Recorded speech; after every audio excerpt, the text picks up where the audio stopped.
We'd like to thank Eileen Drabowski for helping organize this event. That was very helpful on her part. Um, Stop laughing, Omar. Okay, you're throwing me off here. Our speaker today is he's universally known for his work in cyber law, and that doesn't begin to scratch the surface of his expertise. Professor Tim Wu has been published in the New York Times, the New Yorker, and Slate, and he's the author of a plethora of books and articles on topics such as net neutrality, private power, and free speech. One such book we are lucky to hear him discuss today. Professor Wu attended McGill University and then went on to graduate from Harvard Law School. And throughout his career, he's clerked for Judge Richard Posner, Justice Breyer. He's worked as a fellow at Google and worked at the FTC during Obama's first term of the administration before becoming a professor at Columbia Law School. To say that we're thrilled to have him here today would be a vast understatement.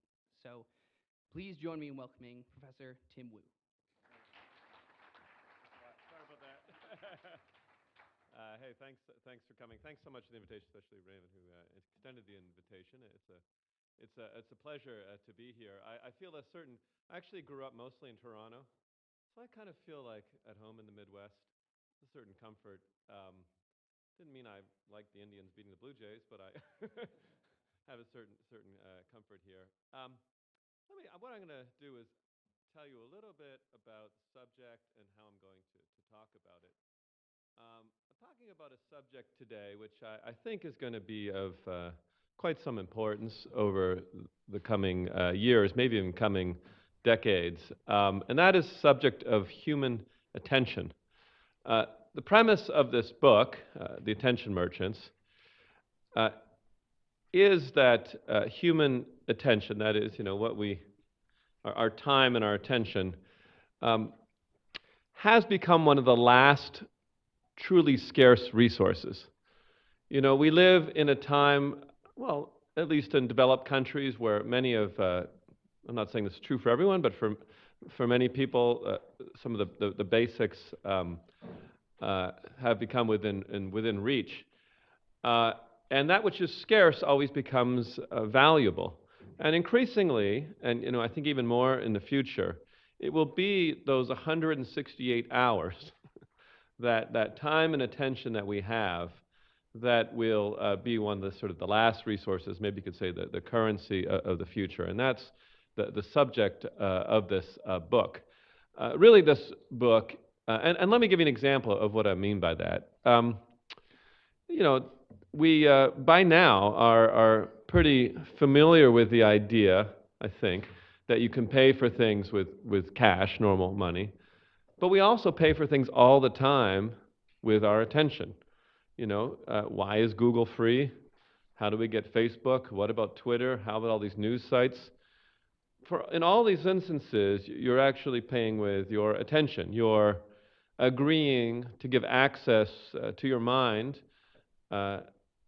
in exchange for free stuff. So that is one of, I would suggest, the grand bargains of our time. And it is the goal of this book, and in more modestly my presentation, to discuss where this idea of paying with attention came from and talk about some of its future. And I propose to do that in the following fashion. So I'm going to talk about the history of what I call the attentional industry, or the attention merchants. That is the businesses that have a business model that is what I just described. They exchange sort of purportedly free stuff in exchange for access to the human mind. As I said, it has four turning points: the invention of the model, the invention of advertising. I'm going to talk about the invention of prime time, and finally talk about advertising's colonization of the internet. That's where we'll finish in our kind of time. Then, because why not, we'll look at some pictures and we'll take some questions. So that's how I propose to undertake this. Let me move us back to quite a time ago, in fact, the 1830s. One of the things I did while writing this book is I became interested in sort of the question, several questions. One of them was, well, where did this idea come from of paying with attention? How did it become so widespread? Where did it all come from? So I went in the search for the proverbial search for the origins of the Nile, and was led to New York City in the 1830s, in particular to a man, probably you've never heard of him, named Benjamin Day. Benjamin Day was a journalist of a kind, but really more of a publisher and a businessman. So, rewinding to that time, you have to understand that news media was very different back then. The largest newspaper in New York City, which was already a pretty big city, had a circulation of 6,000 people, 6,000 subscribers. So small. Newspapers back in these times were expensive. 6 cents, which was expensive at the time. They were boring. I mean, newspapers today can be boring, but they're really boring. So I went back and looked at them, and they have things like reprints of entire political speeches, news, diplomatic news, prices of commodities, things like that. Very, very, very boring newspapers. So Benjamin Day had this idea. He would start a new kind of newspaper in which he dramatically lowered the price, almost to the point of being free. He reduced it to the price of a penny. That's the first thing. He would make it much more interesting by covering what we now call human interest stories. The first, I've gone through the old newspapers. The first issue leads with the headline, "A Melancholy Suicide." It's a little more interesting than a political speech. You're like, well, what was that about? Turns out there was this man, I think his name was John Storm or something. He was engaged to be married. His parents didn't approve of the marriage, were to ship him off to Indonesia. Instead, he swallowed a bunch of horrible drugs and killed himself. So this was it, a little story. But unlike any of these other things. Interesting, later on, Benjamin Day would hire the first crime reporter who would report on what was happening at the court. And his goal was to sell this paper. Now, what was interesting or challenging is that the penny price, he was actually selling at a loss. So he had a dangerous, almost suicidal business proposition. But his idea was to make his newspaper interesting enough and cheap enough that he could gather up a large enough audience that then he could resell that audience to people who wanted it, namely advertisers. And so we tried this model out, and first day sold 300 copies, so it wasn't going well at first, losing money. But this point came in the year 1833, where finally his revenue began to exceed his costs.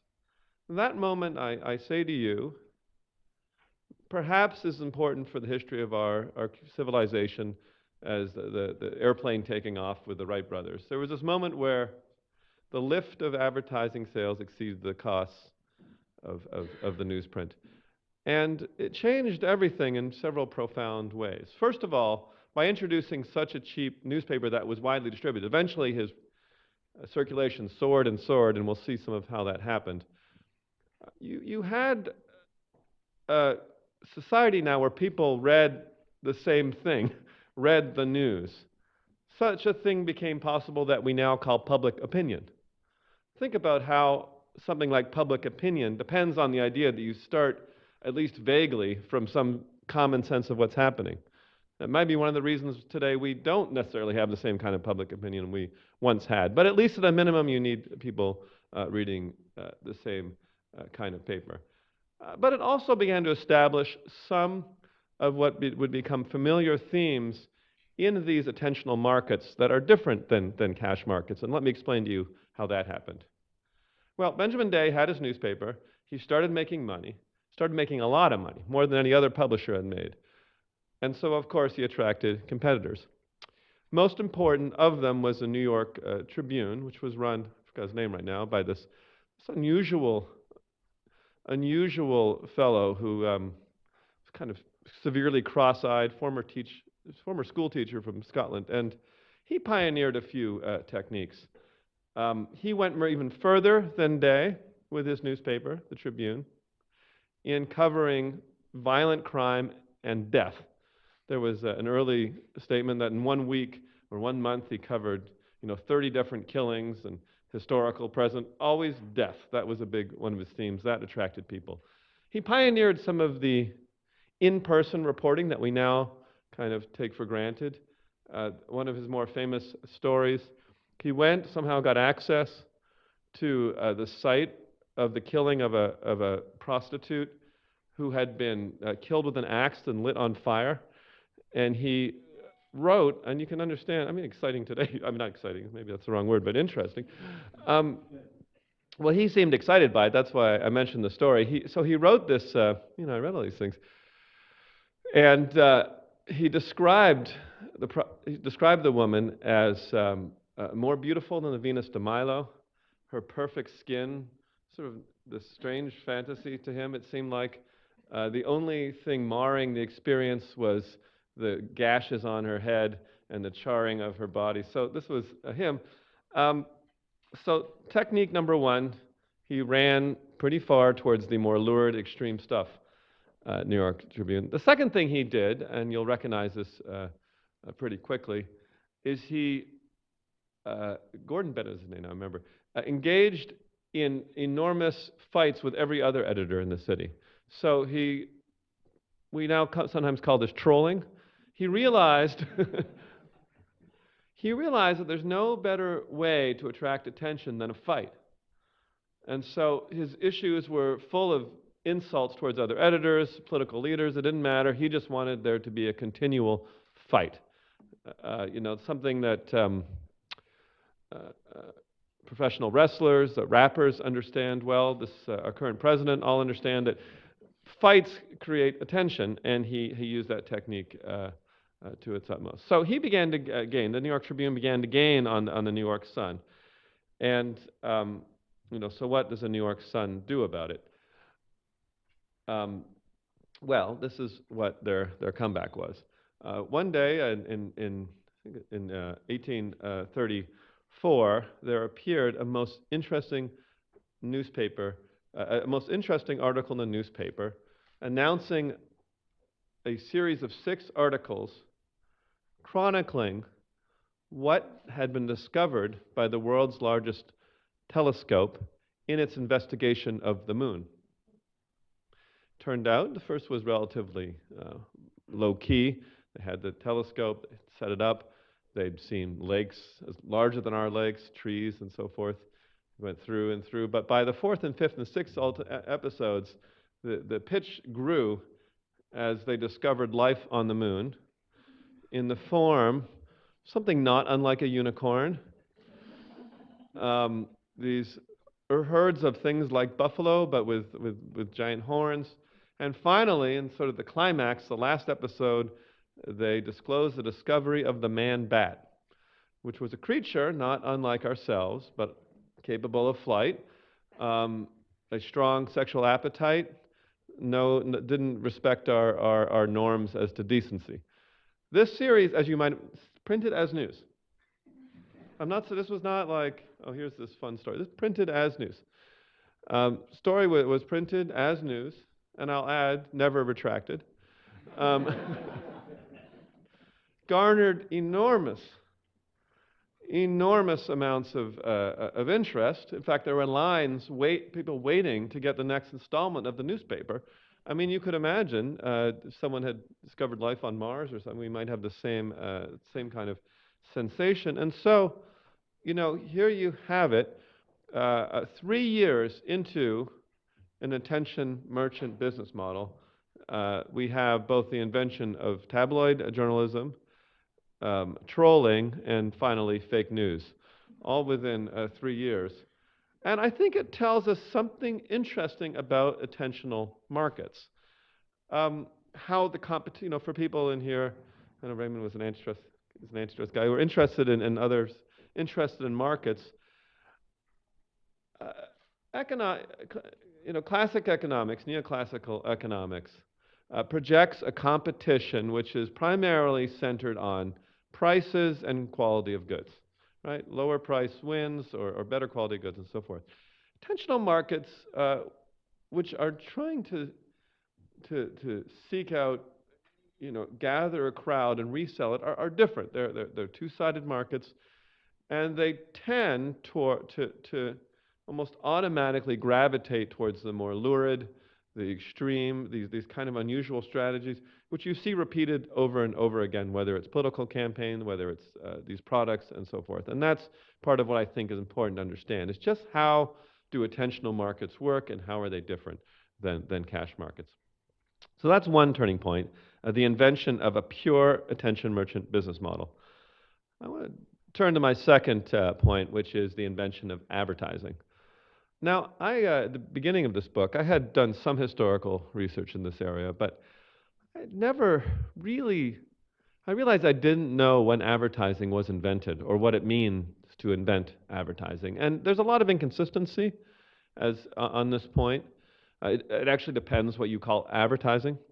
So if you just mean by advertising delivering information about goods or services, well, then advertising's been around since Greek or Roman or maybe ancient Chinese times. You know, there's always been information about services.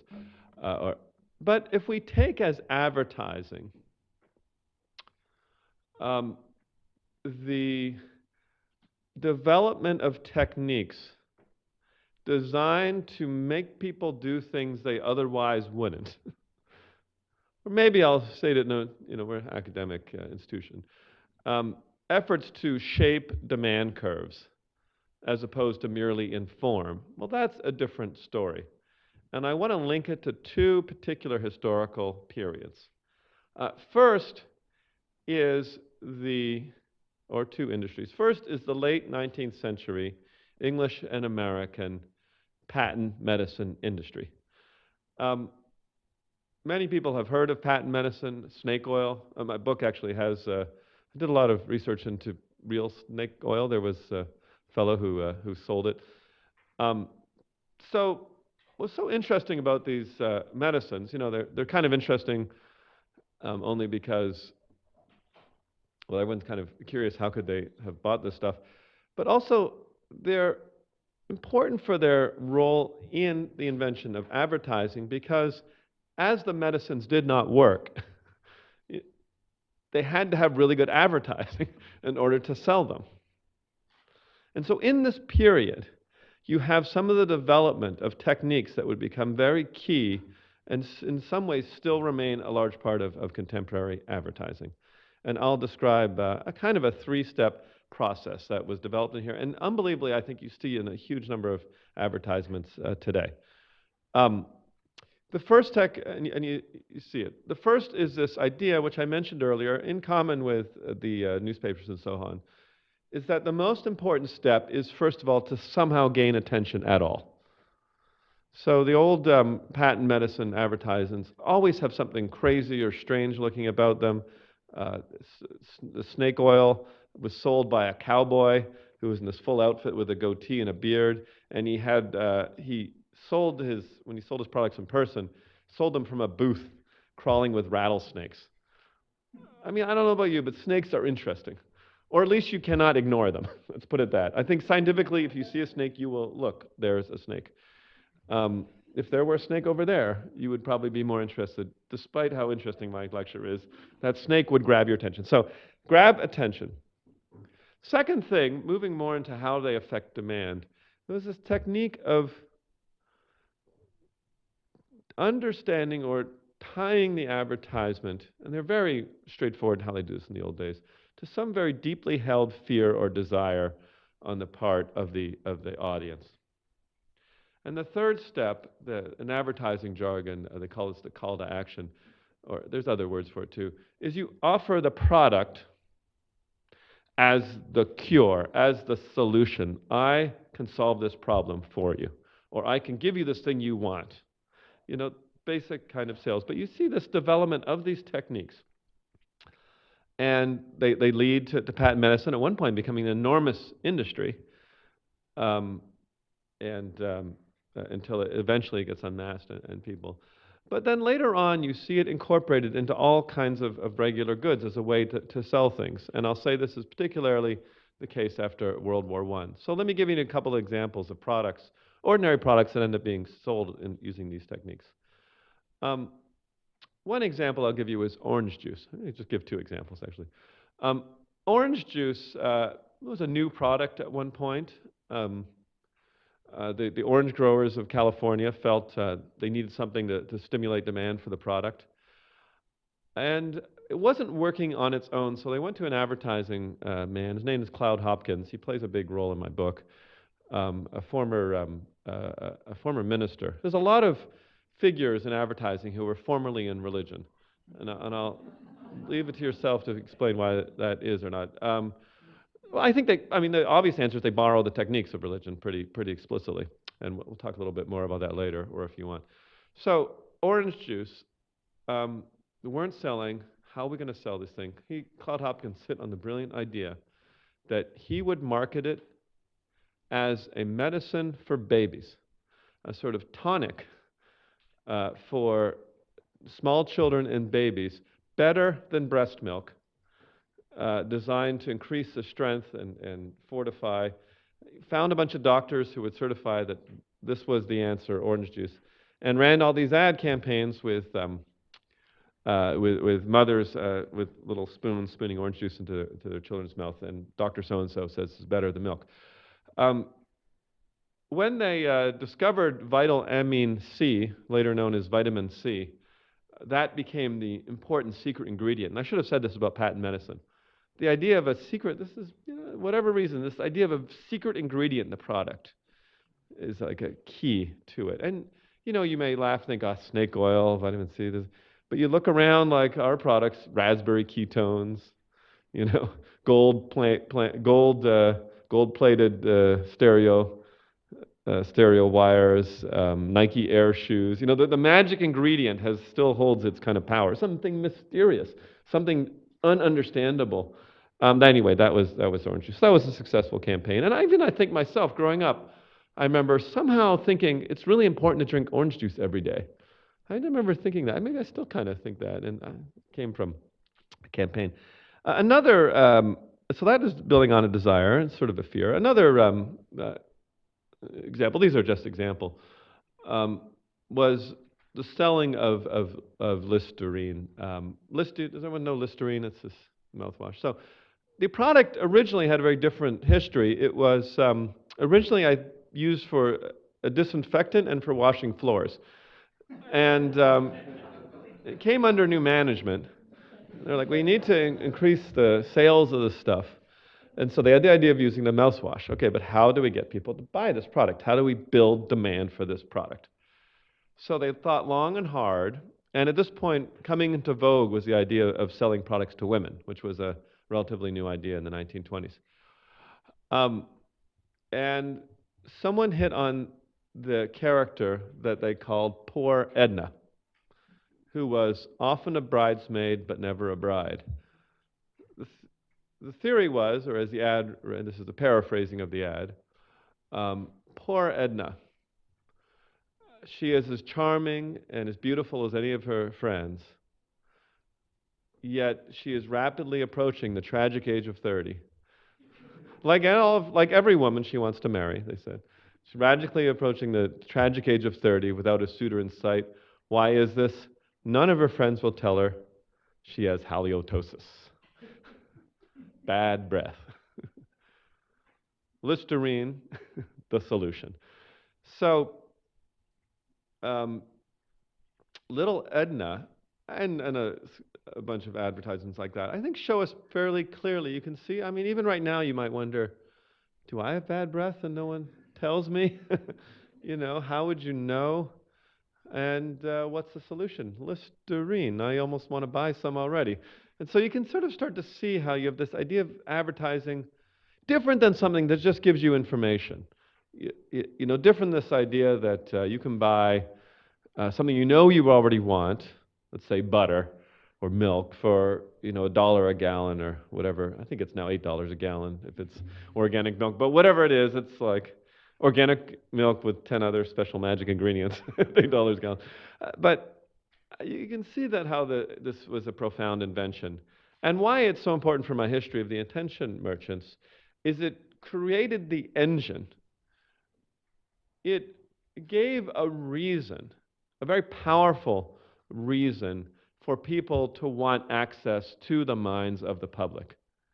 One of the themes of this book, I'll get to the third point in a second, is that there was not a strong interest in your time and attention really much before the 20th century. Government was not particularly, most governments for most of history have not cared about the public particularly. I mean, especially if there's no elections. It was often the case that the monarch would stay distant from the people to maintain their power. They weren't, on Twitter or anything like that, just kind of keeping a secret power. They didn't need popular approval to powerful. I mean, occasionally there would be some Napoleon III who had a taste for it, but the government usually stayed out. And commerce, other than very simplistic advertising, was not necessarily interested. Truly, the incumbent operation for most, previous 20th century is religion, which does have an interest in people paying to the attention to the message at least once a week, maybe some religions every day, some 5 times a day, some even more, constant prayer. And so in some ways, the story I'm telling you is a story of an incumbent operation, organized religion, facing 2 new rivals, commerce and government. And while religion holds some space, certainly loses a lot of ground. And along the way, government and commerce realizing how valuable attention can be. Let me say my last, this is point 2.5, I guess, my last point about how advertising was invented. And this is more about how advertising became a scale operation and be perceived to be truly valuable. This requires us to go back to 1914 and the beginning of the First World War. At about the time that the German Empire had overrun Belgium. Around that time, in August of that year, Britain declared war on the German Empire and appointed Lord Kitchener, who had actually been the consul of Egypt, to be the Minister of War. And he soon realized, and Britain soon realized, they had a very serious problem. The German Empire had been successful in numerous wars, was on its way into France, had a standing army of some 4 million people. England, on the other hand, had a force roughly north of 100,000, depending how you counted. So they were, shall we say, outnumbered. Kitchener needed an army. The question is, where would he get it? British tradition had strictly forbidden conscription, something the French had done, but the British didn't think that was an appropriate method. And so Kitchener, with no real choice, turned to advertising. And in fact, turned to what is really the first truly successful state-run systematic propaganda campaign designed to raise an army. Now, there was a point, now we hear the word propaganda and we think that's government, and you think advertising, that's private. But in the early 20th century, they were indistinguishable. And they learned from each other. They were more or less the same thing. So Kitchener employed, I think, fairly persuasive advertising. Maybe you've seen the American version of it. I want you for the army with a big finger. Originally, it was a British thing, but like sometimes we Americans copy things without full attribution. Anyway, but usually at larger scale. And he managed, through these techniques, through rallies, through open air, to raise an army of over 1 million. And in fact, by the end of the war, I can't remember the exact statistics, but somewhere between 1.25 of British men had volunteered for the army. Now that's an astonishing statistic, considering the fact that even 6 months into it, half the people were coming back injured. Some enormous amount of people were killed. Nonetheless, people were still volunteering with this ongoing propaganda campaign. And the lesson, I think, and the important thing, was that it was so effective. This harvesting of human attention worked so well. The government said, this is really valuable. And then industry started to say, advertising works. It's a constant story in advertising that no one really believes it works. And in fact, prior to this, advertising, maybe suggested by my snake oil allusions, was mainly the province of fringe industries, weird products. But now companies like the newly formed General Motors, like the previously mentioned Listerine, like the cigarette industry, they started to think maybe this stuff will work for us as well. So it is really through the combination of British pioneering of propaganda. So if you ever wondered who really pioneered propaganda, it's clearly the British United Kingdom. Although the United States in the Wilson administration took a pretty good shot at it as well. I'll say that. Um, it is primarily that and the patent medicine and medicine industries which drove the explosion of advertising and drove this idea that attention could be converted into money. This stuff, this ephemeral thing we are talking about, time and attention, if harvested en masse, if understood in the right way, could be used to print gold, basically. Be spun into gold. That's my better metaphor. So that is part two of the story. Part three of the story is the invention of prime time. And I'm going to speak relatively briefly about this. So I actually think, looking back 20th century, one of the things we may find astonishing is the fact that in a decade like the 1950s, even all the way through the early 90s, most of the population would, at the same times, after dinner, sit down in front of the television, earlier on in front of the radio, and watch essentially the same content at the same time. That doesn't happen now. It's very rare that it happens now. It'll be like a big finale, the Super Bowl. In fact, when it happens with the Academy Awards, it's such a big deal that everyone goes crazy. Not that, it's a big moment. But usually, we're all in our little worlds. And that's how I think it was for most of human history. But you have this strange period in the mid-century where you have this unification. And where does it come from? Well, in some countries, it was actively encouraged or indeed prescribed by government. So in the Third Reich, Nazi Germany, prime time, or what the German version or Nazi version of prime time, was a duty. People had to go and listen to the radio for certain times, particularly when Hitler was speaking. In the United States, which has always depended more on carrots and sticks, the key invention that drove prime time was the linking of the advertising industry to the entertainment industry through the discovery of what we now call the sitcom and the soap opera. Through the discovery of the idea of shows on radio, later on television, the really important pioneer of which is a show named Amos and Andy. Some of you may know about it. Amos and Andy is kind of, in retrospect, hard to believe, but there were two white men put on Negro voices and pretended to be these sort of bumpkins from the South who had moved to, at first Chicago, then it was Harlem, and it was this ongoing serial every day, 15 minutes long, The Travails of Amos and Andy. And for whatever reason, people loved it. And you, for the first time, had mass audiences showing up or listening to the radio at this time, so much so that they started to move the schedule of everything. The film industry, cinemas started playing the show, Amos and Andy, in their theaters at exactly 7 o'clock for 15 minutes before the movie, because otherwise people wouldn't come to the movies. At their height, now that the ratings technologies of the 1930s are pretty primitive, but they estimated they had 40 million listeners, and that's in a much smaller population. So the whole Super Bowl each and every night, and all of it sponsored by Pepsodent toothpaste. It was so successful for Pepsodent. Pepsodent had been in its decline, partially because it was too harsh and people tended to erode the teeth. This was before fluoride or anything like that. This was when, it was like all these things were sold like patent medicine. It wasn't the worst. There was one named Tartaroff, which actually had hydrochloric acid in the toothpaste. And so it did indeed make your teeth clean. It also probably got rid of the tartar.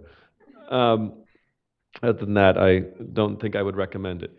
But it buoyed Pepsodent toothpaste and unified the entertainment industry, which previously had not had a connection with advertising. In fact, there had been an effort in the 1910s to try to have movie theaters that were based only on advertising, and they were a failure. They just somehow couldn't get them to work, and so it was sort of assumed that this wasn't really ever going to go. In fact, movies are still, well, there's some ads at the beginning, but movies and theaters are still basically paid for models as opposed to advertising models.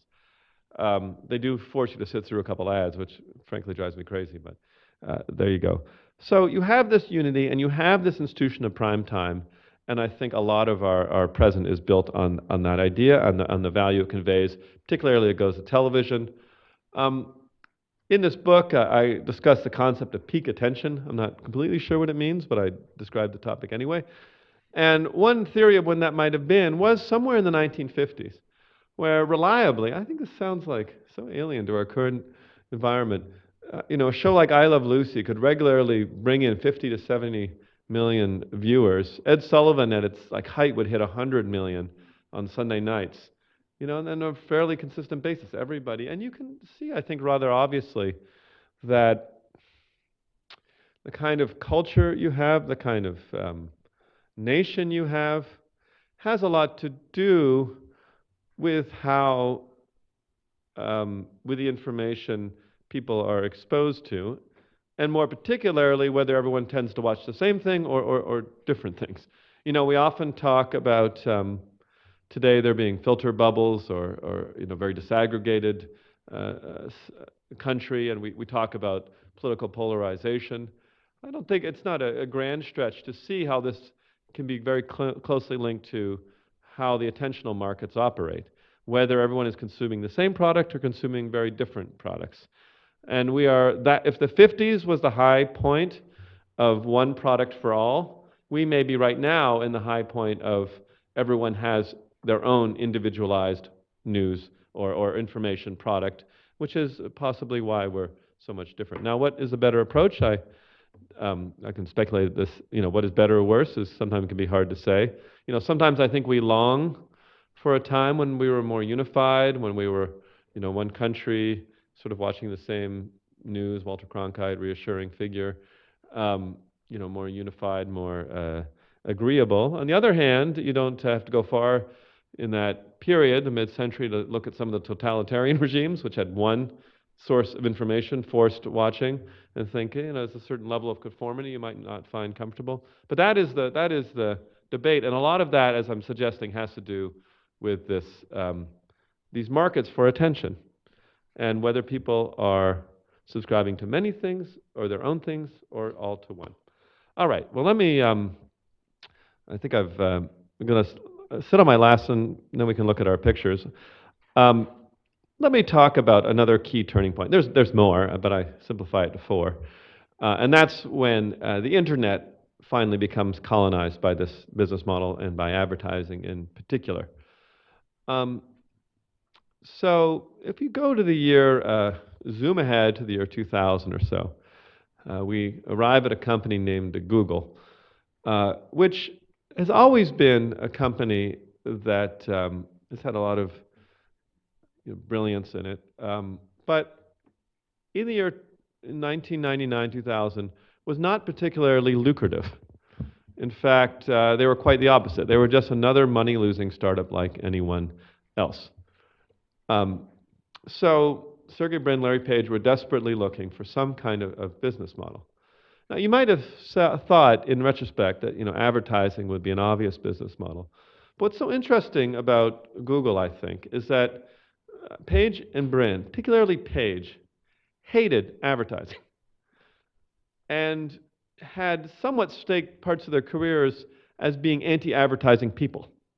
So the very famous Google paper, which describes the search algorithm, which was this big leap forward, probably the most one of the more influential academic papers ever written, I guess, in terms of its presence in our lives. They had an appendix where they denounced the corrupting influence of advertising on search engines.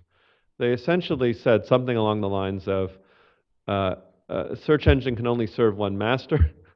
You know, if you cannot serve two masters, you'll either be directing people towards advertised content or towards the right results. And there's an inherent corruption. Well, that was in 96 or so, but 2000, they were getting increasingly desperate. And, you know, being Silicon Valley, I spent parts of my career in Silicon Valley. And there is a mindset in Silicon Valley which suggests that the best thing to do about any real ethical problem is to invent your way out of it. And so Google thought they could square the circle. They thought they could come up with an answer that would keep the integrity of the product, that could preserve the integrity of their product and still make a lot of money. And their idea was to separate, I guess, church and state, to have, and you're familiar with this now, the sort of the search results be pure, but then use the fact they had access to something very valuable. I don't even know if they realized how valuable what they had was. Because not only did Google have access, you know, to your mind, but you know, there's access to your mind and access to your mind. They had access to a particular mental state which could be resold, namely someone who was searching for something. Not only that, they had access to what you were searching for. This was the premise. This was what made it the gold mine. And I think, you know, if you look over the history of this, and I've said, you know, what we're reselling is access and to people's minds, but what mental state and what people are telling you makes a big difference. So they came up with this situation, and suddenly the money just began pouring in. You know, Google rather quickly, once it got its advertising thing working, became arguably the most lucrative business attention merchant in the history of the world. You know, Facebook followed them using basically copying the Google model, and for a while, I think it seemed kind of miraculous. You know, I remember being back then. I said I never click on the ads. No one I know clicks on the ads. It's a miracle we've discovered. Sort of, we've broken the laws of business. You know, we can have everything we want, and it can be free. Now, some of the reasons that felt that way is that they weren't running that many ads actually at the beginning. And their costs were still relatively low. And particularly in the case of money, Facebook was losing money tremendously. I want to suggest now, however, that, you know, 10 years or 15 years after that period, that the chickens have come home to roost and really have done some damage to the promise that many of us felt of the web and of the internet itself, but particularly of the web. That today, with too much faith in the sense that advertising made everything free, you know, it doesn't take a genius to realize that the web has, through the revenue demands of the advertising model, been forced into a position where it is constantly making itself not a better technology necessarily, but better for delivering advertisements to people. It has had to warp itself and warp much of the content. And I think to a case where the web, if it hasn't hit rock bottom, is obviously pretty near. If you think about what the promise originally of the web was and where it is today, there is a pretty wide gap. And I think, and this is some of the normative part of my talk, that honestly, not enough was done to safeguard some of what was good about the web and push off some of what was challenging. You know, there will always be commerce. There will always be sacrifices that have to be made in order to make money. But I think by sort of naively assuming, and I put myself in this category, that we wouldn't have to make any of those trade-offs, there have been serious trade-offs for the web. It is, to my mind, something of a tragedy. This is a quote that some of the best minds of the last generation have spent all their efforts trying to convince people to click on things. That is where we put all our innovative efforts, or not all of them, but a huge number of them, is something too bad. And it is also too bad that everything has been warped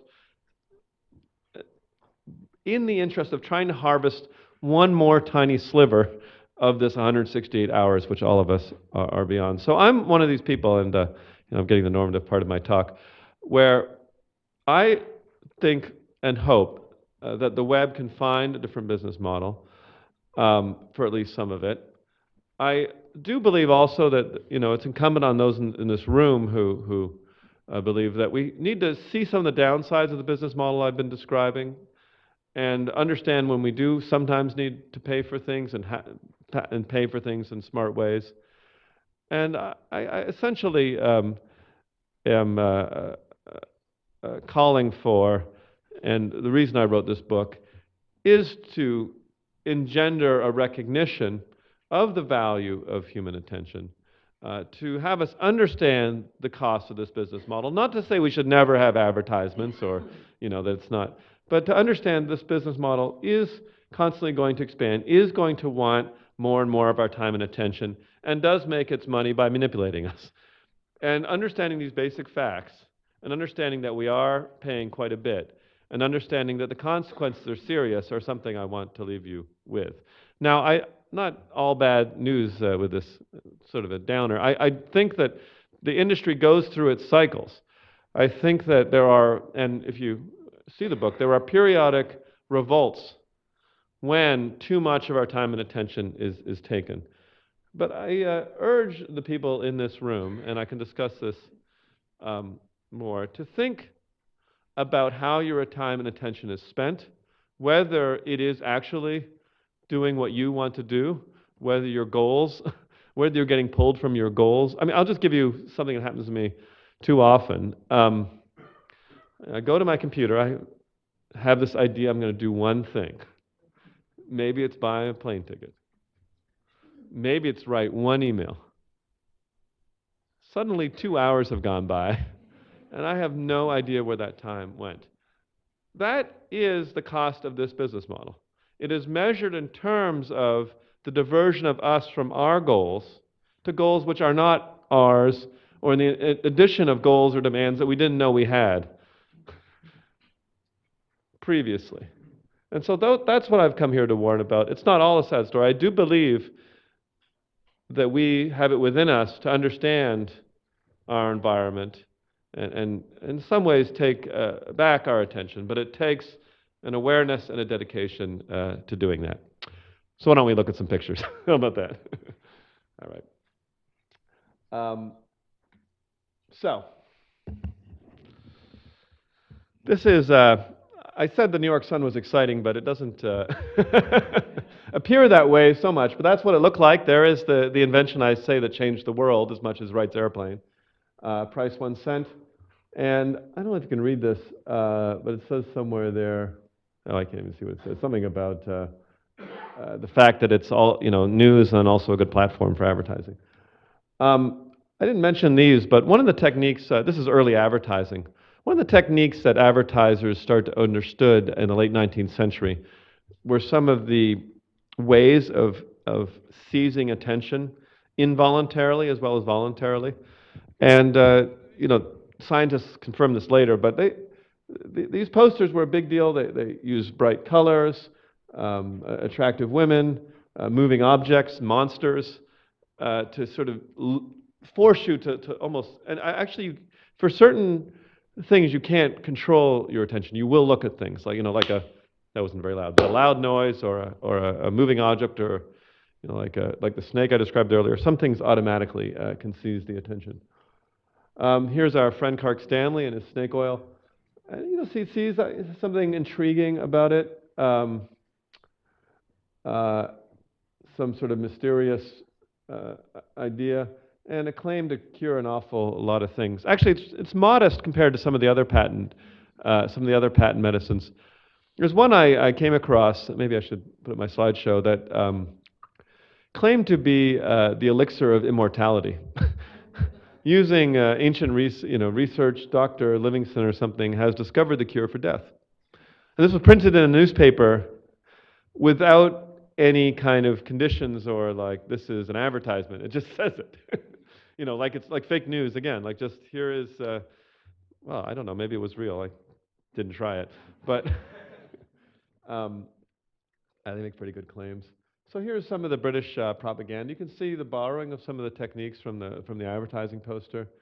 Um, Fairly convincing. That's Lord Kitchener. You've probably seen the American version. Oh, there's poor Edna. Often a bridesmaid, but never a bride. Um, Pictured there in the bottom, a bottle of Listerine, and the copy. It seems in the old days they had a greater confidence people would read things till the end, but the copy has that. Whoops, I just went through too many things at once. Um, Here is early cigarette advertising, again directed at women. So the idea here, again, like what are people afraid of? Well, what are women afraid of? The theory was, well, the three guys who came up with this were like, women don't want to be fat. So they came up with this idea of cigarettes would be, in their earlier version, they claimed that cigarettes were, you know, like a diet medicine. Like they would make you, and early consumer protection, the Federal Trade Commission said you can't have doctors saying that cigarettes make you thin, and so they toned it down a little bit. There you go. Avoid that future shadow by avoiding overindulgence. We're talking about food. Um, so this is some advertising from the 1950s. I had spoken a little bit about the religious connections. I didn't have time to talk about all forms of advertising, but there originally were many Marlboro men, and one of the fascinating things, if you look on their hand, everyone has this tattoo, kind of a stigmata-like thing on the back of their hands. So there was some idea that they were trying to portray like Christ-like figure or something embedded in this, or no one knows. I don't know. That's what some of the cultural theorists think. I don't quite have it here, but there was actually a professor. Maybe that's him in the middle. I don't know. There was a professor Marlboro man too, but I guess he didn't take off. He's got like books behind him and everything. This is Amos and Andy. Probably not, doesn't go over too well today, but this was like incredibly popular in the 1930s. I didn't talk about this topic, but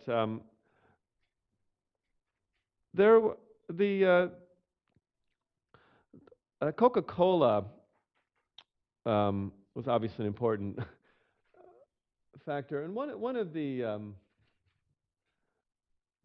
things that's in the book, and I think a really interesting trend, is the efforts of advertisers to ride both the desire to be part of something and the desire to react to it.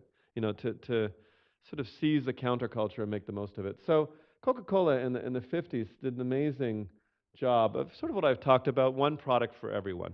You know, to be American to some degree is to drink Coca-Cola.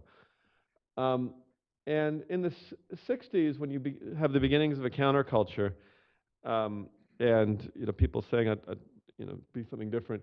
Pepsi is, this is one of their ads, had the idea, first of all, of advertising to black people, which Coca-Cola didn't do. Coca-Cola even wouldn't, Michael Jackson offered Coca-Cola his advertisement, and they were like, no, sorry, too ethnic. But they advertise black people, but also advertise this idea that they are, no, that just looks like a normal ad today, but you know, people think young, different, countercultural, and so forth. And they even took it all the way towards full embrace of the the counterculture.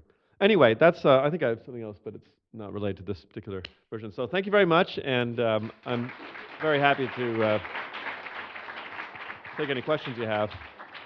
I don't know how much time we have. Maybe I used up all my time. Okay. Sure, I'll take a few. A question in the front, sure.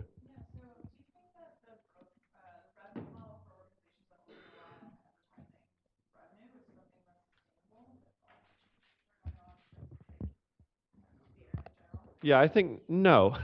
I think it's very dangerous to be on an advertising-only model today. Look, I understand a lot of institutional organizations need to do it.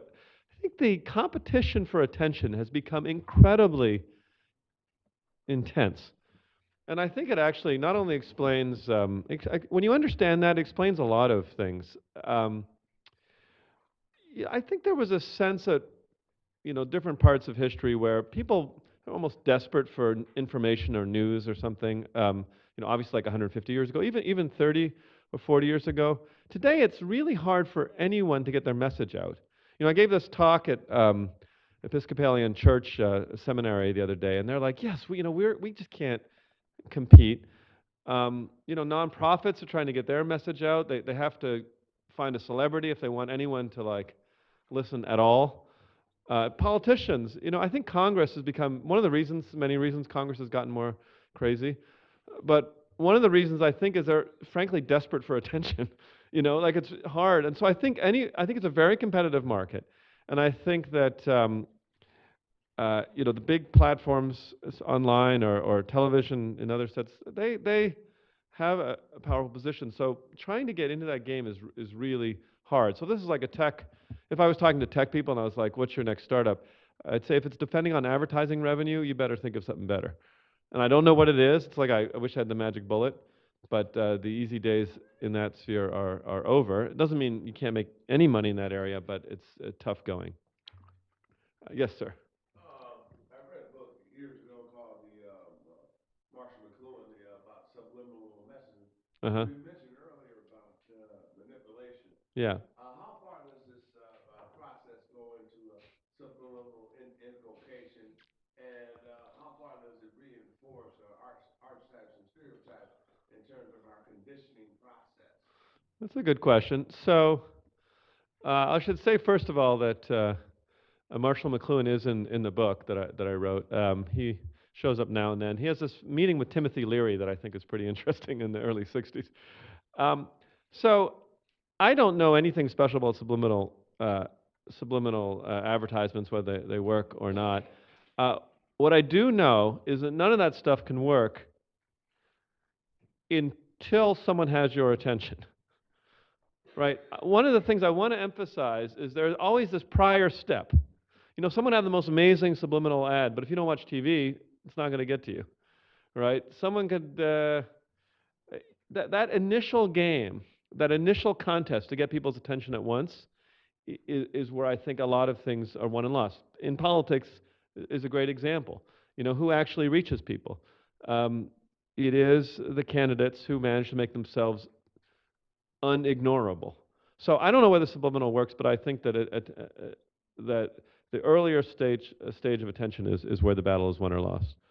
I have a question right here. Yeah. It seems like you're saying that to have you need to produce a product that warrants attention to begin with before an advertiser will be attracted to it.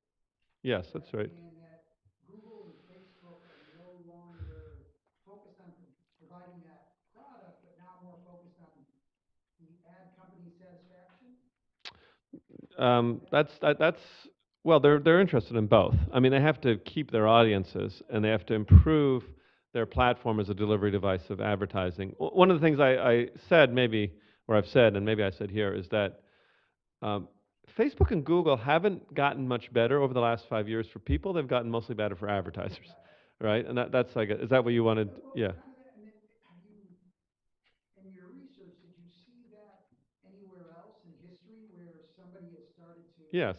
focus more on Yes. providing a Yeah. better avenue for their advertisers rather than Yeah. a product Right. for Yeah. consumers? In fact, if you're anyone here like interested, it's an academic institution, so um, this is too challenging a point for some, but there's some similarities to a monopoly pricing model, where the first thing you do is you get in with a low price, and then you start raising the price later. So often, what happens in these markets is that a medium will establish its audience, get its audience, get them habitually watching, and then start to raise the advertising price, increase the number of ads. And so, television's a good example. Television in the early '50s didn't have commercials. In Europe, they still don't have commercials. They have them between, they don't have them in the show. But then, three networks, not hard, and they'd managed to build their audiences to hundreds of millions. They're like, okay, we can essentially get away with this and move to having about a third of the show be advertisements. built into it, and then start adding advertisements inside the shows, which how our things are. That's where all the growth. Over the last like 5 years, the amount of time devoted to commercials has gone down, or stayed about the same, sorry, but the amount of advertising in TV shows has increased, and not just product placement, but all kinds of brand, and they keep metrics inside. They can just buy. One of the things I do is I study media kits, so I know how much time you can buy inside a TV show, branding opportunities inside the TV show, one way or another. So that's where it's increased. So as an example, the price going up. Yeah. One of the things I noticed is that the amount of advertising in both your sitcoms and your news programs has gotten to the point where I realized that I have 3 minutes or 4 minutes to go do something else and I don't want to. Right. I mean, therefore their ads are worthless. Right. So this has been the greatest fear of all advertisers. There's this famous quote which is like, 50% of your advertising never reaches anyone, but you never know which 50% is basically the. So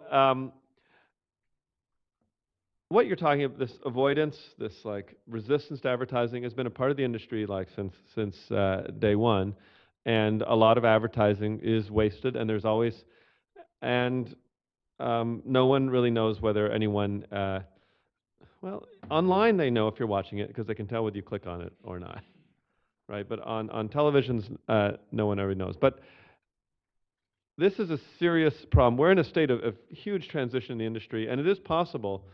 Uh, let me put it this way. More and more people are avoiding advertising using a whole bunch of means. Some people claim they watch no advertisements at all. One of the strange effects of that is anything that anyone does watch becomes very valuable. Right? When they actually do reach you, then it becomes incredibly valuable. So, you still are valuable. Maybe they're not catching you that way, but they're going to try to catch you someone. If someone can catch you, then that becomes that more valuable. Should I take one? How am I doing on time? One more question? Women over there. Sure.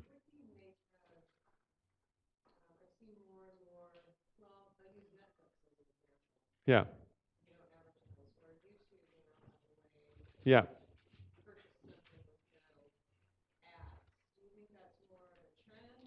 It's absolutely where things are going. My book chronicles a series of revolutions or revolts against excessive advertising, and I think we're in the middle of one right now. We may not realize it fully. Part of it is by like those women, people not watching things, people moving to paid products. The facts, and I'll just leave us here, the fact that Netflix is so successful is a testament to the movement of people away from advertised models. Actually, I had a chance, I gave this talk to Netflix and had a chance to talk with the CEO, Reed Hastings, and some of his people. And I said to him, would you advertise if you could make more money that way? He thought about it for a while. And he said, not under this brand. That's what he said. But I think your key is you're going for something different. And I think there is a revolt against advertising right now. And I'll close this by saying I think these revolts are extremely healthy. I think it is part of maintaining our sovereignty as consumers and our resistance. The gentleman who left was talking about subliminal advertising. Some level of resistance to the deal, because the deal will not get fixed on its own. And unlike prices where you can see something's too expensive and not pay, advertising doesn't have a price, so you have to just stop watching. And that's how we give feedback. And thank you very much for inviting me again. It was a pleasure. So we're having a reception immediately after that. You can follow us out into the atrium, but I wanted to thank you. Oh, great. Thank you very much. Our little deal. Great. Thank you so much. Our little deal cube. Well, thank you so much. Okay, great. Where should we go to the reception? Yeah. So what did I have? we get a picture here, and then. Oh yeah, sure. Do we want to get? Was this? Yeah. Well, if you want. Was our deal cube? Why not? And then. Uh-oh. Excuse me. That's probably a chaotic shot. Yeah. Wait, we have this thing in the. Oh, you want to take us here? Right there's for sure. Good. 2, 3. 1, 2, 3. 1, 2, 1, 2.